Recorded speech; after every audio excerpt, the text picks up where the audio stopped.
အားလုံးပဲမင်္ဂလာပါဒီနေ့မှာတော့ဝင်းကဒီ line arc အကြောင်းပြောပြပေးတော့မယ်ပေါ့နော် knowledge sharing အနေနဲ့ဝင်းတို့ line arc အကြောင်းလေးကိုပြောပြပေးတော့မယ် line arc ကဘာလဲဆိုရင်ဝင်းတို့ဒီလိုဆွဲလိုက်တဲ့အခါမှာဒီလိုဖြစ်ပေါ်လာတဲ့ဝင်းတို့ရဲ့ဒီ line လေးတွေကိုဒီ line လေးတွေကိုဝင်းတို့ပြောတာပါအဲ့တော့ဝင်းတို့ဒီ line ကဝင်းတို့ရဲ့ပုံတစ်ပုံမှာ drawing တစ်ခုမှာဆိုရင်ဘယ်လောက်ထိအရေးပါလဲဝင်းတို့ဒီပုံကကောင်းတော့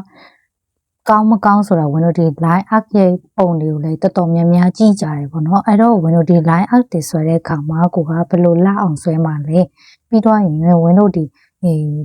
Procreate မှာပေါ့နော်လို့ဆိုဝင်က Procreate နဲ့ sharing လုပ်ပေးမှာဆိုတော့ Procreate မှာဆိုရင်ဝင်တို့သုံးတယ် line arc ဝင်သုံးတဲ့ line arc ရဲ့ setting ကိုလည်းဝင်ကပြောပြပေးတော့မှာပဲဖြစ်ပါတယ်ပထမအဦးဆုံးဝင်တို့ဒီဝင်အရင်ကပေါ့နော်ဆက်စချင်းဒီ iPad ဝယ်တော့ဆွဲထားတဲ့ဝင်ရဲ့ arc နဲ့အခုနောက်ပိုင်းဝင်ဆွဲခဲ့တဲ့ဝင်ရဲ့ arc ကဘာတွေကွာခြားသွားလဲဆိုတာဝင်အရင်ပြောပြချင်တယ်အဲ့ဒါကဘာလဲဆိုတော့ဝင်တို့ဒီဒါဝင် iPad ဆက်စဝယ်တော့ဝင်ဆွဲဖြစ်ခဲ့တဲ့ဝင်ရဲ့ပုံလေးပေါ့နော်အဲ့ဒါဝင်ကဒီမှာကြည့်ကြည့်လိုက်သူ့ရဲ့ line arc တွေကဘာဖြစ်နေလဲဆိုတုံနေတာကိုခံစားရမယ်ပေါ့နော်ဒီမှာကျတော့ဒီဖက်မှာကျတော့ဝင်ဆွဲထားတဲ့ဒီကောင်လေးတွေကျတော့ဒါဝင်ကဒီလိုအကျန်းချစ်ထားတယ်ဆိုရင်တောင်မှသူ့ရဲ့ arc တွေကဝင်တို့ကဒီလိုတုံနေတဲ့တက်ချာမျိုးကိုမရဘူးဒီမှာဆိုရင်သူတုံရှိဖြစ်နေရပါတော့အဲ့တော့ဒီမှာကျတော့ဝင်တော့အဲ့လိုတုံတဲ့ line မျိုးကိုမရဘူးသူ့ရဲ့အဓိက main ကပါလဲဆိုရင်ဟုတ်ပါတယ်ဝင်တို့ဒီပထမအဦးဆုံးဝင်တို့drawing scale တွေစတင်တဲ့အခါမှာဝင်တို့ကျင့်ရတဲ့ line တွေအတိုင်းဝင်တို့ပြန်ကျင့်ရတယ်ဆိုတာကိုမမေ့ဖို့ဝင်ကပြောချင်တာပါအဲ့တော့အဲ့ဒီ line တွေကိုလည်းဝင်တို့ပြန်ပြီးမှကျင့်ပါကိုကဒီ iBase Paint နဲ့ပဲဆွဲတဲ့သူပဲဖြစ်ဖြစ်ဒီ Procreate နဲ့ပဲဆွဲတဲ့သူပဲဖြစ်ဖြစ်ဆက်စချင်းဝင်တို့ traditional ကနေ digital ပြောင်းတဲ့အခါမှာဝင်တို့အတွက်ဒီ line art တွေကတော်တော်လေးအခက်တွေ့တဲ့ထဲပါပါတယ်ဝင်းကိုယ်တိုင်လည်းဝင်းကိုလာမေးတများလူတွေတိုင်းကိုပေါ့နော်ဝင်းကဒီ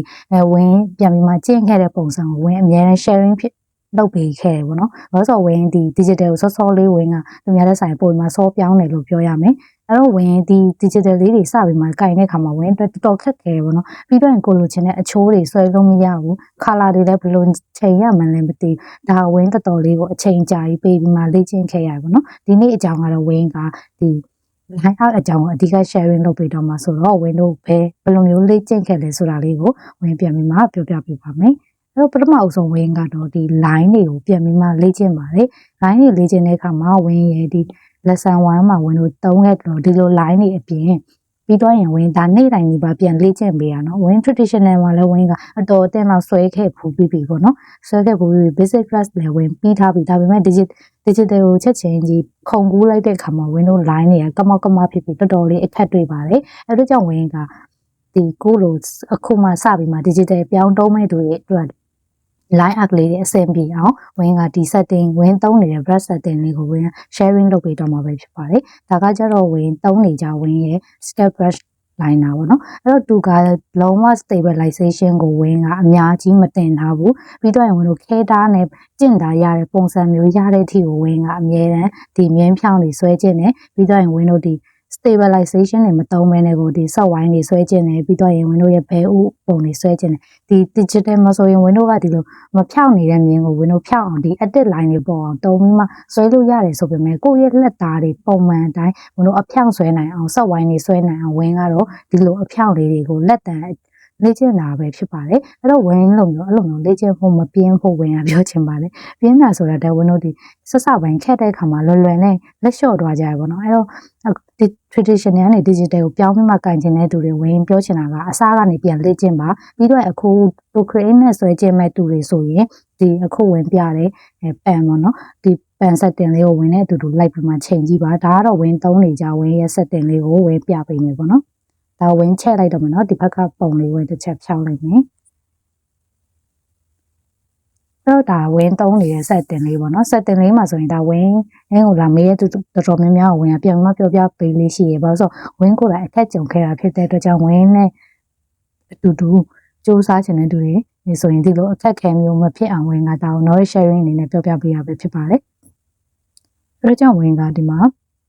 ဒါဆိုရင် stop မှာဆိုရင် spacing ကတော့ဆက်ခွန်ထားတယ်ဒီမှာက window pressure တွေဒီတိုင်းဒါက window ဝယ်ပြီးမှတုံးထားတာမဟုတ်ဘူးကိုယ့်ဘာသာကိုပြန်ပြီးမှဒီ window ပါတဲ့ original brush ကနေ window ပြန်ပြီးမှ setting ပြန်ချိန်ထားတာပေါ့နော်ဒီမှာဆိုရင် win တင်တန်းတက်လိုက်တိုင်းရလာတဲ့ brush set တွေကတော့အများကြီးပဲဒါပေမဲ့ win အမြဲသုံးဖြစ်တာတော့ win တီးတာ win ကိုပိုင် own create ပြန်လုပ်ထားတဲ့ဒီ brush ကိုပိုမှာအတုံးများတယ်ဒါကတော့ဆရာစီကနေရခဲ့တာပေါ့နော်ဝင်တော့ဆရာ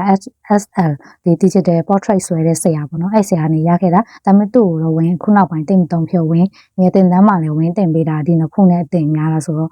win ကဒီကောင်တော့တိတ်မတုံဖြစ်သူကလည်း step brush ပဲဒါပေမဲ့ win ကသူ့ကိုတိတ်ပြီးမှမကြိုက်တော့ဘူးနော်ဘယ်လိုဆိုဒါပေမဲ့ဆွဲရတာကတော့ feeling ကတော့တူတူပဲသူကအဖျားလေးမှတော့ဖွားဖွားလေးအဲ့လိုမျိုးလေးဖြစ်သွားတာဒါပေမဲ့ win သုံးတဲ့ဟာကျတော့ဒီလိုမျိုးသူကတော့အဖျားမှမဖွာပဲမဲ့သူကချွန်ချွန်လေးပြီးရင်ဝင်တော့အဖိဖော်ရရပါတော့ဒီ FFS original pencil နဲ့တုံးတဲ့အခါမှာဝင်တော့ဒီဖွားဖွာလေးဆွဲတဲ့အခါမှာဖွားဖွာလေးရတယ်ဖိပြီးတုံးတဲ့အခါမှာဖိပြီးမှ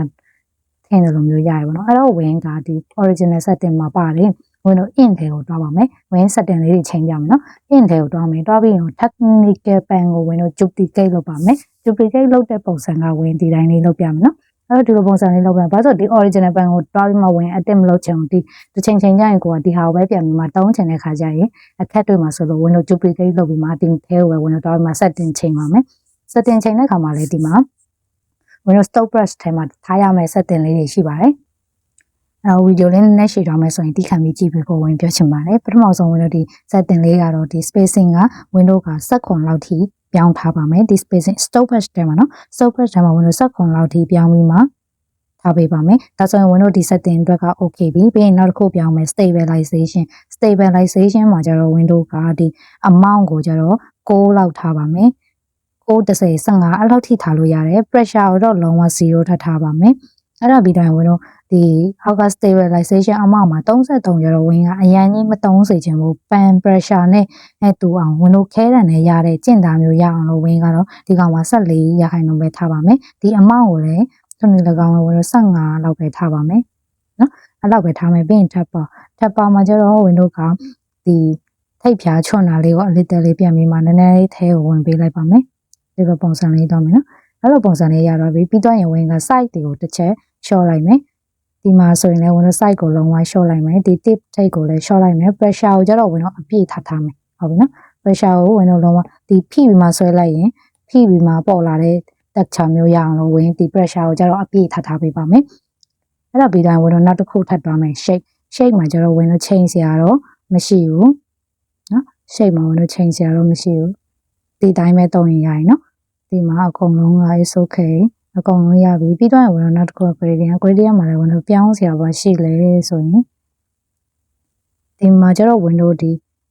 zoom ကိုနော် zoom ကိုဝင်တော့အပြည့်ထားပါမယ်အပြည့်နော် zoom ကိုအပြည့်ထားမယ် rotate ကတော့ normal ပဲဒီ tip ကိုလည်းဝင်တော့ normal ပဲထားမယ်ဒါဆိုရင်တော့ window ရဲ့ setting ကဒါလို့ဆိုရင် is okay window တုံးချင်တဲ့ဟာလေးရသွားပြီပေါ့နော်အဲ့တော့ window ဒီနေရာမှာကို create လုပ်လိုက်တဲ့ brush ကိုပဲ window ကနာမည်ပြန်ပေးချင်တယ်ဆိုရင်ဒီမှာကိုကြိုက်တယ်လို့ပြန်ပြီးမှပေးလို့ရတယ်ဒီမှာ technical pen မှာ window ကပြန်ပြီးမှကိုနာမည်လေးပြန်ထည့်ချင်လည်းရတယ်ပေါ့နော် wine the blue ဆိုပြီးမှ wine the blue wine တုံးလုံးလေးဖြစ်ကုန်တယ်အဲ့တော့ကိုရဲ့ sign လေးကိုပြန်ထွင်ထားတဲ့ brush လေးဆိုရင်ကို sign လေးထည့်ပြီးဒီမှာကိုရဲ့နာမည်လေးပြန်ထည့်လိုက်ရတယ်တနာသူကတော့ဒီမှာတော့တည့်ရဲ့အတိုင်းပဲသူပေါ်ချင်တဲ့ဟာလေးပေါ့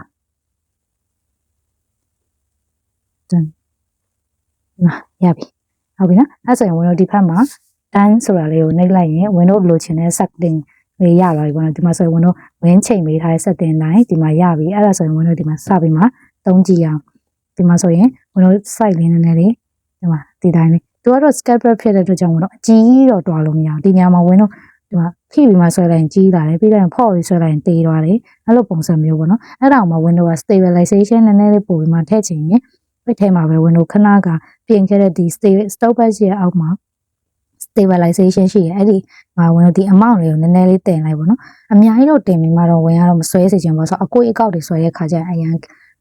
ကိုရခတ်နေမှာဆိုလို့ပါအဲ့တော့ window ကဒီလိုပုံစံလေးနဲ့ window တွားချင်အဖြစ် window ရဲ့ sketch line လေးတွေကိုလလပပလေးဆွဲနိုင်မယ်လို့ဝင်ကတော့မျှော်လင့်ပါတယ်အဲ့တော့ဝင်တဲ့တူတူဒီလိုမျိုးလေးလိုက်ဆွဲနိုင်အောင်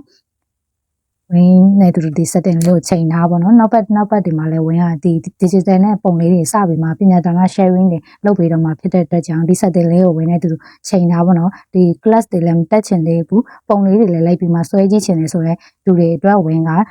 စနေနေ့တိုင်းပညာဒါန sharing လာပါမယ်အဲ့တော့ video file လေးကနည်းနည်းရှည်သွားတဲ့အတွက်ကြောင့်အားလုံးပဲနောက်ထပ်တစ်ပတ်မှာထပ်ပြီးမှတွေ့ကြပါမယ်သိချင်တာလေးတွေရှိရင်လည်း win ကို comment မှာ man ခဲ့ပေးပါဒီ iBase Page နဲ့သိချင်တဲ့သူတွေရှိရင်လည်း comment မှာ man ခဲ့ပါတော့ဒါကတော့ web creator sharing လုပ်ပေးထားတာ iBase Page နဲ့ဆိုရင်လည်း win တုံးတဲ့ brush လေးတွေရှိတယ်သူရဲ့ setting လေးသိချင်တဲ့သူလေးဆိုရင် man ခလို့ရပါတယ်ဒီကတော့ win က